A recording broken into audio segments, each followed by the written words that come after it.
Hi, I'm Norman A. Hood, financial advisor and host of the Exit Plan Show. I interview America's top advisors to help business owners enjoy more personal freedom, grow their companies faster, and transition ownership seamlessly when the time comes.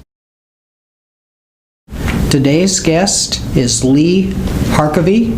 He's with Wyatt, Tarrant Combs.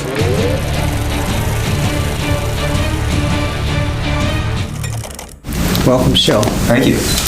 So, Lee, we're just going to start out. I'm going to have you introduce yourself to our audience, tell them a little bit about your background and then your career path up until now. Great. Well, Lee Harkavy. I went to the University of Michigan. I went to business school there, got a degree in accounting and finance, and then got my law degree from Vanderbilt at the University of Nashville. Spent out the early part of my career doing primarily M&A work, some securities work as well, and actually left the practice of law after 6 years of practice and went to work for a public company, Storage USA. Ran capital markets for them a couple years, and then they were acquired by GE Capital, and GE Capital didn't need a capital markets person. They are a capital market, and I ran what they call business development, so I ran acquisitions for them. Eventually negotiated the sale of that company to another public company, stayed on for a year and ran acquisitions for them, and for different reasons decided to part ways and return to the practice of law. And so in the last 8-9 years been doing M&A, primarily M&A corporate transactional work. Okay. And use that business background really to understand both sides of the equation. Yeah, that's great. That's kind of unique, actually. Yeah, I hope so. I mean, I always start out looking at any deal not from the legal side but from the business side. So I'll usually put it in a spreadsheet or do some sort of Excel spreadsheet so I understand the deal, because at the end of the day, if it's a good deal, you're willing to give a lot up. Right. If it's not so good, maybe you don't give as much. So every quote legal issue to me is a business issue. And so if I don't understand the business side of it, it's hard for me to really, I think, handle the legal side of it. Yeah, that's good perspective. Yeah. How do you think the people that know you the best would describe you personally?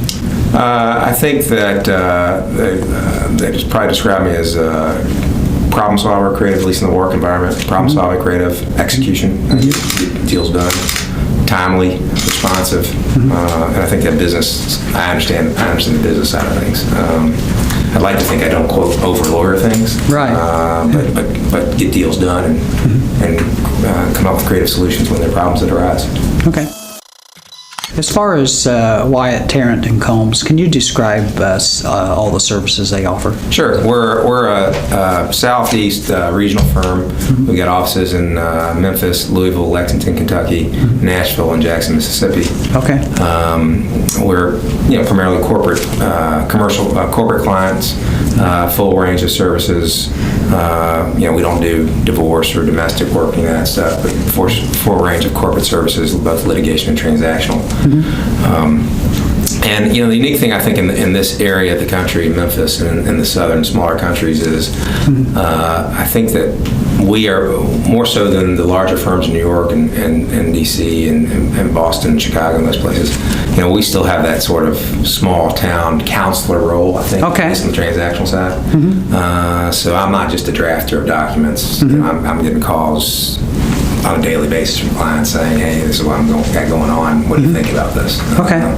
And so I think that's something that throughout the firm is pretty pervasive in our firm, and we're about 200 lawyers and handle work all over the country, but are based in the Southeast region. Okay. So is that what differentiates you? Think the fact that you're more like a small town firm, a large firm, but a small town. I think you get the small town service with the large firm benefit of very sophisticated practice, experience, very smart attorneys, but the ability to do everything anyone else can do, but give you the kind of service and responsiveness that you might not get elsewhere. Right. I think, and I think the other part that comes with that is, I think we view our clients as our partners, and we view their success as our success, and I'm sure a lot of firms have that same thing, but really do have a vested interest in the success of our clients. Okay. As far as you personally, is there any one thing you like to do more than anything else?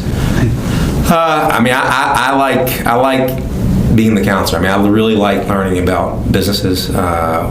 Very frequent for me to have a client and say, hey, how about I come spend a day with you touring your properties or touring your business, or how about I come out to your warehouse. I had one client that's a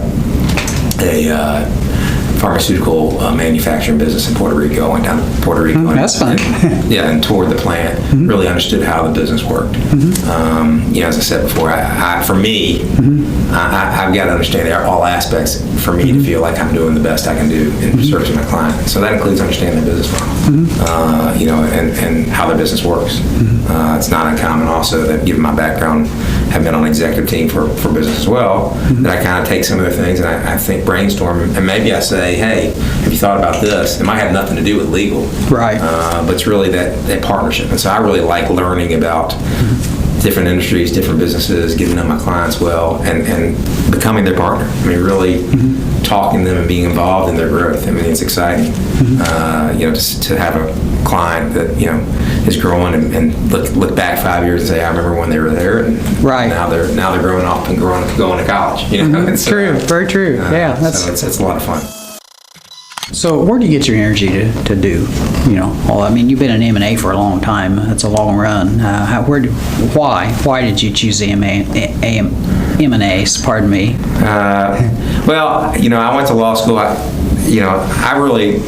like being in business. I like finance and accounting. Litigation is not my thing, and notwithstanding, I will argue with the best of them. I'm not an adversarial person. I don't seek adversarial relationships. So I really like collaborative working with one another, whether it's my clients or whether it's with parties on their side. I mean, the truth of the matter is we're both trying to achieve the same thing. And so, again, I think where I get it is being part of something that's important. Whether it's taking a mom and pop and their business that they've had their whole lives and they're selling it and then getting their nest egg to retire. It's important to them, and playing a role in that, I think, gives me my energy. Or on the flip side, having someone that's a startup business, has venture capital or has private equity or whatever kind of money they have, and see them grow from nothing to whether they're public or whether they're just very sizable. I was having breakfast with a client this morning, and he's talking about approaching $1 billion in revenue next year, and that is exciting. Probably 75%, 80% of that growth through acquisition I've been involved in. So that's where I get my energy from. It's fun to be a part of that. Okay. Last question. Business owners watch our show for one of a few reasons. Sometimes they're looking for a way to enjoy a little more personal freedom, get some time away from work. Sometimes they're trying to grow their company faster. Sometimes they're looking for a plan to transition ownership, either third-party sale or to an insider. And then sometimes they're having a hard time redefining their purpose after they leave their company. They've not sure what their new identity is going to be. If you could give business owners one tip in any of those 4 areas, what do you think it would be? Well, I think all of it, in all the areas, I think having a plan, really thinking it through. I think too often you get excited about something. If they're exiting a business, they get excited about, I'm going to make this much money, but they don't think about what happens the day after I sell my business. Right. And I think planning it and really not letting your emotions get the best of you or being reactionary, but really coming up with a plan and really understanding all aspects. I think on the flip side, I think people that are in businesses that get particularly transactional, doing a transaction or growing your business, that's almost a separate business in and of itself. You've got your core business that you're doing, and then the business of selling your business or growing your business is a separate business. I mean, and it's a full-time job on top of your full-time job. That's true. It's hard to do yourself. And so if you don't plan out right, and I had this conversation a lot, what happens is you end up it's a huge distraction. It becomes extremely frustrating. And unfortunately, what happens is something suffers. It might be your marriage suffers, or your family home suffers, or your business suffers because you're taking your eye off the ball. And so that's what I'm saying. You go into any kind of this type of transactional work, whether it's growing, selling, whatever. I think having a plan, going in with your eyes open, is real important, because it's not easy. It can be fun and it can have its excitement, but with that comes the other aspects that are not always fun. Okay, so plan everything in the beginning. Okay, great. Good advice. Good interview too. That was Lee Harkavy. He's with Wyatt, Tarrant Combs. For more information about Lee and his firm, please check out the show notes for this episode on our website.